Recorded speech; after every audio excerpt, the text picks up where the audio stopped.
আসসালামু আলাইকুম রহমতুল্লাহি বারাকাতুহু। তো আজকে আমি আলোচনা করতে এসেছি জাকাত কাজে দেওয়া উচিত। তাই বর্তমানে কোনো ধনী নবমুসলিমকে জাকাত প্রদান জায়েজ না।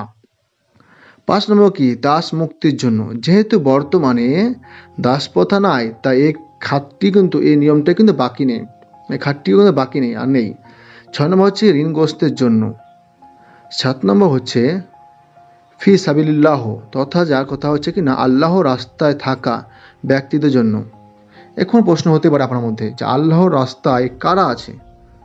ফুক্কাহে কেরাম বলেন এতে রয়েছেন জিহাদরত মুজাহিদরা। এতে রয়েছেন কারা? জিহাদরত মুজাহিদরা। তাদের জিহাদের অস্ত্র ও পাথেয় ক্রয় করার জন্য জাকাতে টাকা গ্রহণ করবে। হজের সফরে থাকা দরিদ্র ব্যক্তির জন্য, ইলমের দিন অর্জনকারী দরিদ্র ব্যক্তির জন্য।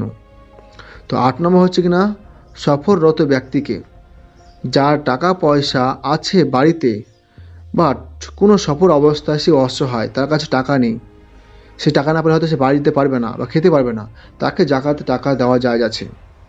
৭.৫ তোলা স্বর্ণ বা ৫২ তোলা বা ভরি যেটা বলা হয় রূপা বা বর্তমানে বাজার মূল্য অনুপাতে ৫২ ভরি বা তোলা রূপার সমমূল্য পরিমাণ টাকার মালিক হলে তার ওপর কিন্তু বছর অতিক্রম হলে আপনার ওপর জাকাত আবশ্যিক।